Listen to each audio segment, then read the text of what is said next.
All right, well, you're along with me for another walk with my dog.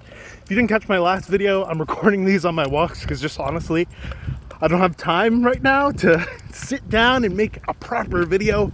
But hey, if this works for you, this works for me. I apologize in advance for the bad video quality, but I hope the content quality more than makes up for it.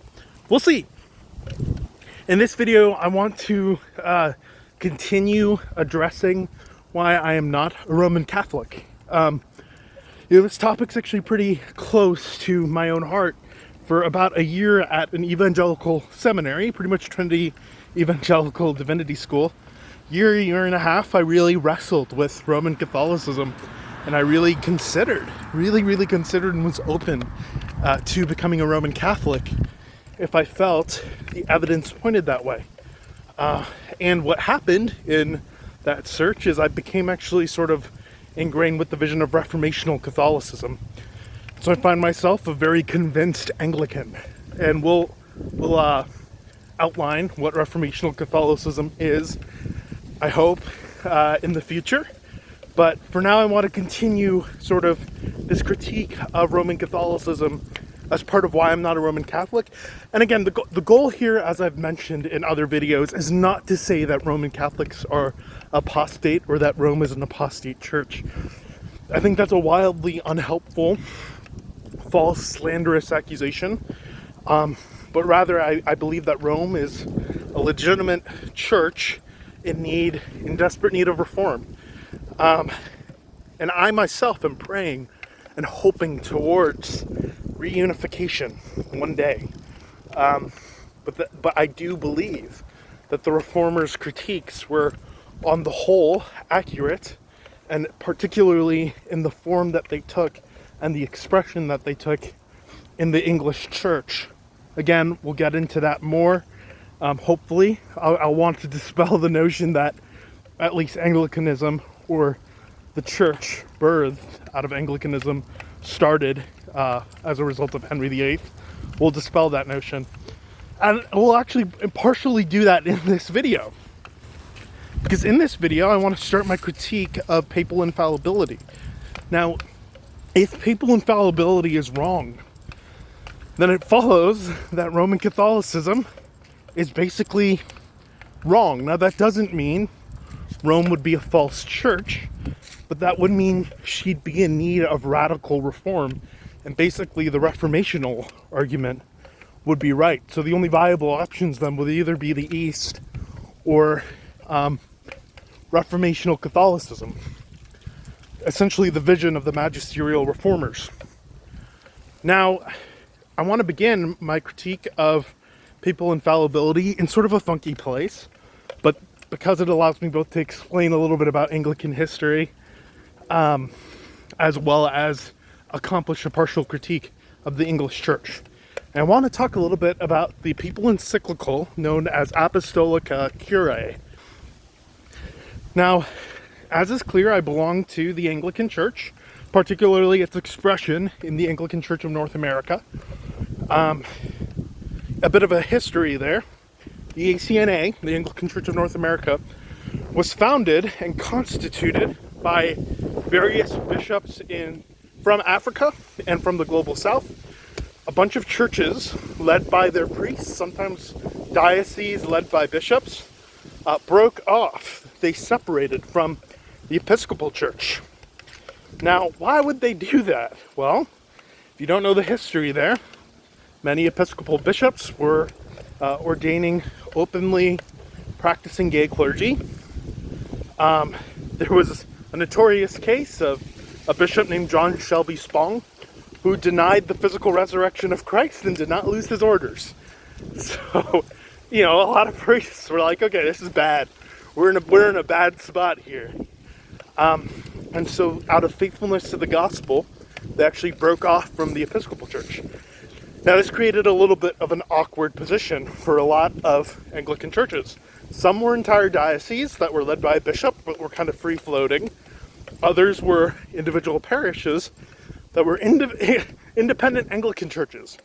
Now, what that means is they were led by a priest who had been ordained through a bishop, but they were just kind of free floating in their parish. They were just kind of there. You know, they had led their parish out of the Episcopal Church, and they had operated as this, like, you know, Anglican church that they oversaw. And a bunch of African bishops who had a connection to, they're in communion with the Church of England, so they had a line of apostolic succession that can be traced back to England, came in and constituted some of those priests as bishops, and helped create the Anglican Church of North America, a Orthodox Anglican province in North America. Now, in Apostolica Curae, the claim by the Pope is that Anglican orders are invalid. Now, the reason that's significant is because the English Church and Anglicanism, the descendants of the English Church, they've always claimed that we have apostolic succession. Now, if you're Roman Catholic, you'll be more than familiar with that idea, but the basic idea is that you can trace orders to the priesthood and to the diaconate, ideally, but you can trace these orders to the priesthood and to the bishop through succession of the laying on of hands by bishops all the way back to the apostles. So the Anglican Church, along with the Eastern Church and the Roman Catholic Church, has claimed that it has apostolic succession. Now, the reason that's important in some of these discussions is because if you do have valid apostolic succession, then, at least by the Roman Catholic standards, by their eyes, you have valid sacraments. So for Roman Catholics, the Eastern Church, the Eastern Orthodox Church, has valid bishops, priests, and deacons. And consequently, they have a valid Eucharist. They have valid sacraments. Now, there's going to be a pluriformity of perspectives on whether those sacraments confer grace, but they are valid sacraments. And generally, at least most Roman Catholics I'm aware of do think that they confer saving grace. Okay, so if Anglican orders are valid, then there's a line that opens up for ecumenical dialogue, right? That we're a legitimate part of the visible church founded by the Lord Jesus Christ that can be traced all the way back to the apostles.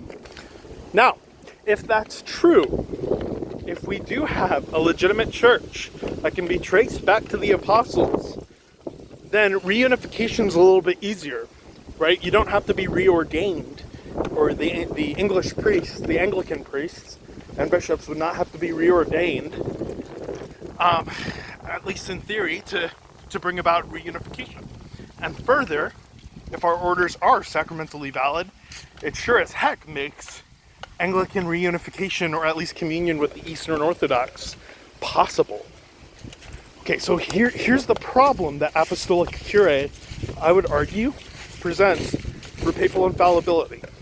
In Apostolica Curae, it's written in the 1890s, it's at the conclusion of increased dialogue between Rome and Anglicanism. The Pope invokes papal authority, apostolic authority at the end, and defines and declares Anglican orders to be null and void, devoid of the power of sacramental authority, and therefore Anglican priests and bishops, in Rome's eyes, are not real priests and bishops. We're fake priests. The English Church has fake priests and bishops. Okay, so what are the arguments for this in Apostolica Curae? And how does that present a problem for papal infallibility? Well, as Rome admits in Dei Verbum, or Verbum Dei, it's one of the constitutions of Vatican II, papal authority is always an expositor of the apostolic tradition. it is not able to add. So the Pope, ideally, in verbum Dei, according to, again, Rome's definition of papal infallibility, and you can find this in Vatican I, is always a servant of the tradition that's been handed down from the apostles, and is always expositing and always making clear, or attempting to make clear, the implications of the apostolic tradition. Now, in Apostolica Curae, it's significant. The formula at the end, we define and declare that Anglican orders are null and void. Use particular language, which, according to Vatican I, signals the invocation of papal infallibility. Okay, so here's the problem.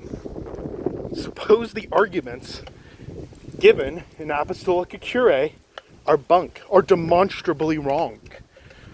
Well, the arguments in Apostolica Curae are designed to show that the Pope is not just randomly declaring someone's orders void, right? It's not just adding to the apostolic deposit and on a whim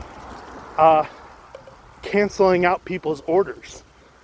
It's Apostolica Curae is designed to show that the Pope, in accordance with being an expositor of the apostolic tradition, is declaring Anglican orders null and void.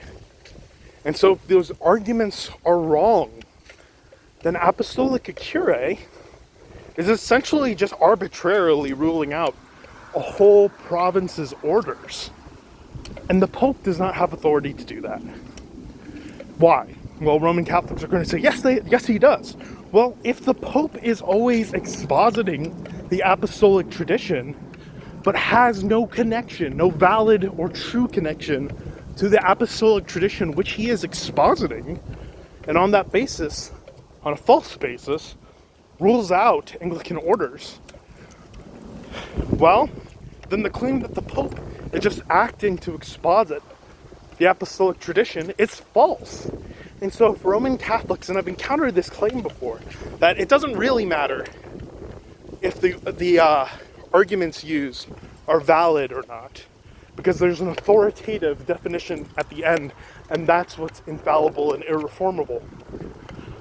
Well, the problem with that is that they're saying, essentially, that the Pope has authority to just make stuff up, to just add stuff and declare stuff, to add doctrine, and at that point the Pope is not serving the apostolic tradition, but adding to it. Okay, so what are the demonstrable errors of Apostolica Curae? Well, you can find this in great detail in the official response of the Anglican Communion in Sapius Officio, was the official response of the Archbishop of Canterbury. More on that later. But you can find that in the Archbishop's response. Now, many Roman Catholics I've talked to sort of get this wrong, and I'm not saying everyone does, but you'll often hear that, well, Anglican orders are null and void because Edward abolished the priesthood and didn't have any priests or bishops, and therefore the chain of apostolic succession was broken. Now, to be fair, that is not Apostolica Curae's argument, and it's now I'll make the correction, and then you'll hear, well, that's what's effectively, well, that's what I meant by this. According to Apostolica Curae, the priesthood, the ordinal under Edward, was invalid. So it's not that England didn't have priests or bishops. Like, that's not accurate. And if Roman Catholics are going to say, well, because the ordinal was invalid, therefore they didn't, that's not really telling the historical story fairly, to my mind.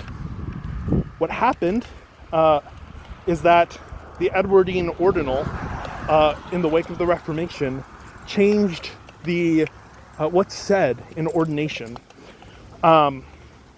for priests and bishops. Now, in the older liturgies and in the current liturgy, you have priests being ordained for the work of a priest. And that line, according to Rome, is intended to indicate the offering up of the Eucharist as a sacrifice. Now,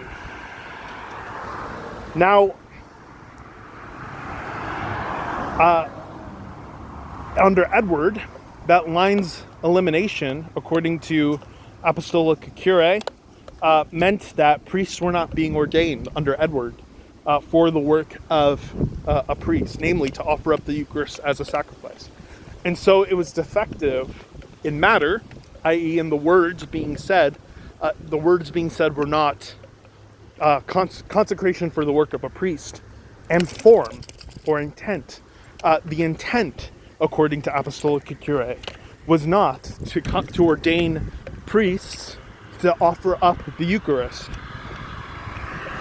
And one of the arguments used, two of the arguments, is that first, you can see this because under the liturgy subsequent to Edward, not just under the restoration of Queen Mary, but under Elizabeth, you'll see analogous words or words to that effect added in the liturgy, and in the current Anglican liturgy, you'll see that. And, according to the argument, the practices, the liturgical practices of the Roman Church, when people converted essentially from Anglicanism to Roman Catholicism, involved reordination in the 17th century. And that practice shows, in effect, Rome did not count Anglican orders as valid.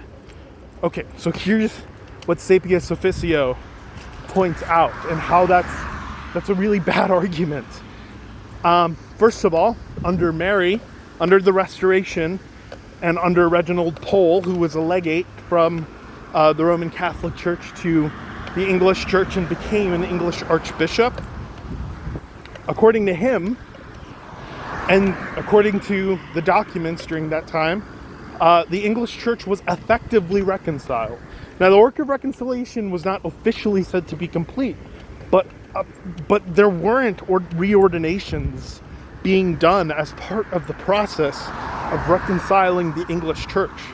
So that's really significant. If Reginald Pole comes and the English Church is viewed in schism, and it was, and if orders were invalid under that time, we'd expect Reginald Pole to conduct under Mary, as part of the work of reconciliation, reordination for basically everyone, right? If the chain of ordination was just broken under Edward, King Edward's reign, then we'd expect Reginald Pole to initiate a series of reordinations. We don't see that. There's no record of that.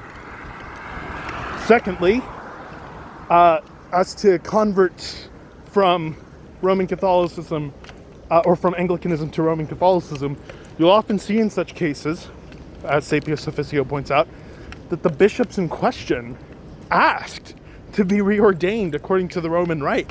So it doesn't tell us much. But here's the most serious and the most poignant argument, in my estimation, in the official response of Sapius Officio. Now, the Archbishop of the 1890s points out that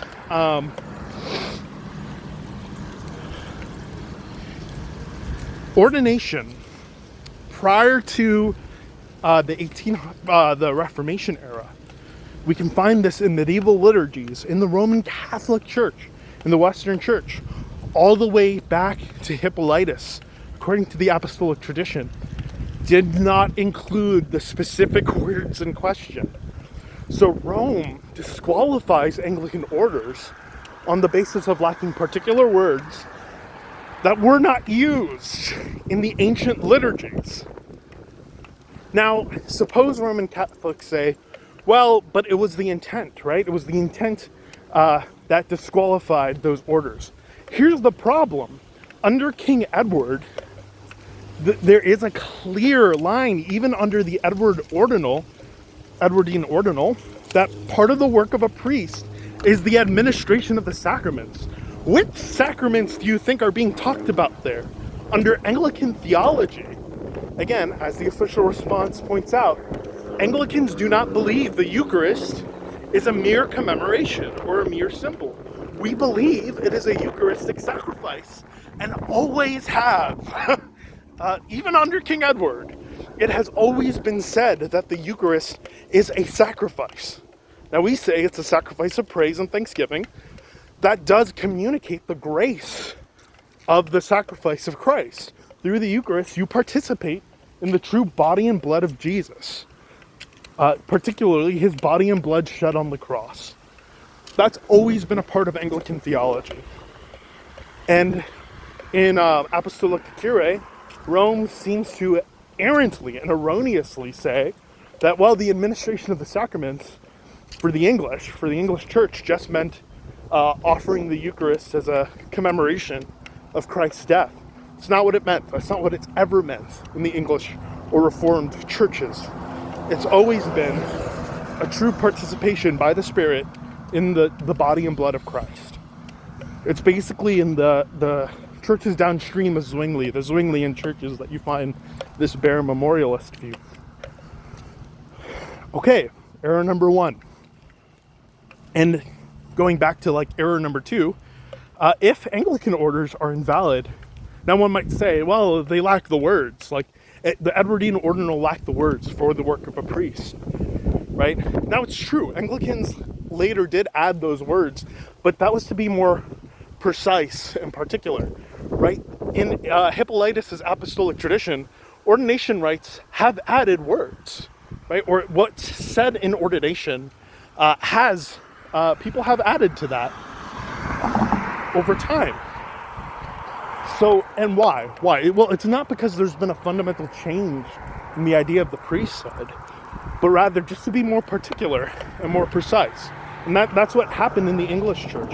Again, you can find theologians, the archbishops of the English church, speaking very clearly of the Eucharist under Edward's time. It is very clear that no one thought of the Eucharist as a bare sacrifice, but a commemoration, or a bare commemoration, the sacrifice of praise and thanksgiving. Okay, now suppose, and I've heard this too, the Roman Catholics say, well, it wasn't defined before Apostolica Curae that those words for the work of a priest mattered in Hippolytus's era. But it does now, and therefore, Anglican orders are invalid. Okay, so here's the problem. The definition in Apostolica Curae says that Anglican orders were never valid on the basis of lacking these words, which allegedly shows that Anglicans never intended to consecrate priests for the work of offering up the Eucharist as a Eucharistic sacrifice. So that argument won't work. Well, it was defined in 1890s, and therefore, now, if the rite lacked it. No. The document says that this is the reason why Anglican orders were never valid. Okay. Well, suppose then one wants to say, okay, well, Anglicans don't believe that the Eucharist is being offered up as a propitiatory sacrifice in accordance with Rome's system of merit. That is, we do not believe that it accrues new merit for the participant that covers the temporal debt of punishment, that covers more of their temporal debt than if they had otherwise not received the Eucharist. And that's true, we don't. But two things should be said to this. First of all, we do believe it communicates forgiveness, the forgiveness of sins, to the participant, and we always have, on account of the Eucharist facilitating a true participation in Christ's true body and blood shed on the cross. If one is participating in the true body and blood of Christ through the elements, they're participating in the once-for-all sacrifice Christ made on the cross. Okay, but second, and more importantly, if Roman Catholics want to say that, well, it's disqualified because Anglicans aren't offering it up in accordance with the express purpose to garner new merit to the account of the participant that covers more of their temporal debt of punishment. And again, that's true, but guess what? Neither does the East. The East does not believe that that's what the Eucharist does, in that aspect at least, that it accrues new merit to the participant that covers the temporal debt of their punishment. And you certainly cannot find any indication of that in Hippolytus's liturgy or in any of the ancient liturgies in the first 500 years of Christianity. So that can't be a grounds for disqualifying our orders. And certainly if the East's orders are valid, then it's just as much to disqualify our orders as it is to disqualify Eastern orders. Okay, so this presents a huge problem then for papal infallibility. The declaration, which was supposed to be apparently infallible, was based on false grounds. Namely, it was based off of the idea that the chain of succession was broken when, again, under Reginald Pole in the Restoration, so even by Rome's criterias, because they really harp on this idea that the chain of succession was broken under King Edward, and so it didn't matter that the words were added back in under Elizabeth and Mary. Well, Reginald Pole never conducted reordinations, and he never received any command to. So second, it's based off of this false idea that Anglicans offer up the Eucharist as a mere commemoration. We don't. Third, and most significantly, it's based off of the idea that our ordination rites didn't have the intent behind it, because again, Rome counts the liturgy under Hippolytus as valid because the intent, even though it lacks the particular words in question, because the intent of that ordination liturgy and the older liturgies through which Rome's priests herself and Rome's bishops were ordained expressed the intent to offer up the Eucharist as a Eucharistic sacrifice. Rome is just wrong about that. The liturgy of the English Church did, and it did during Apostolica Curae's time. It did under King Edward, because again, we know this because archbishops were writing about this at the time, and it did under the Reformation. And if, again, Rome wants to say, well, you don't intend to offer it up as a propitiatory sacrifice. Well, what do you mean by that? Do you mean a sacrifice that doesn't communicate forgiveness? Again, that's false. The English Church did. The Eucharist is, again, explicitly a sacrifice that communicates forgiveness to its participants. Okay, but it didn't offer it up as a propitiatory sacrifice that accrues merit that goes towards your temporal debt of punishment. Okay, true, fine. Neither does the East, and their orders are valid. So we have a huge problem here. The Pope made a declaration based off of bad argumentation and false historical grounds, and false theological representation of Anglicanism. Now, if that's the case, a Roman Catholic is left between one of two choices. Either the allegedly infallible judgment adds to the apostolic deposit of faith. Either it does, and Roman Catholics just have to accept that apparently the Pope can add to the apostles' teaching, or the exposition is wrong. And that means the declaration and the definition was based off of grounds that are wrong. And unless the Pope can add to the apostolic tradition, which, again, Dei Verbum rules out, Verbum Dei, rather, then you have to say the declaration was wrong. It wasn't doing what it was supposed to do. And that's a challenge for papal infallibility, because supposedly that's not supposed to happen. The Pope is not supposed to be able to make a declaration or a definition that adds to the apostolic tradition, because adding is illicit. He's always supposed to be expositing. So, given that those grounds are false, given the realities of Apostolica Curae, I think, ironically, in the very attempt to invalidate Anglican orders, Roman Catholics, the Roman Catholic magisterium, has showed herself to be not infallible and therefore in need of reform. Again, thanks for watching this video. Thanks for coming along with me on a walk with my dog. I hope this video is helpful. Again, I apologize for the bad audio quality. One day I hope to be able to record videos properly, but I hope this is helpful to you and in advancing dialogue and hopefully helping us and our Roman Catholic brothers and sisters in Christ draw nearer together with the hope to see one visibly unified, holy, and Catholic Apostolic Church. Thanks for watching. Blessings to you. Bye-bye.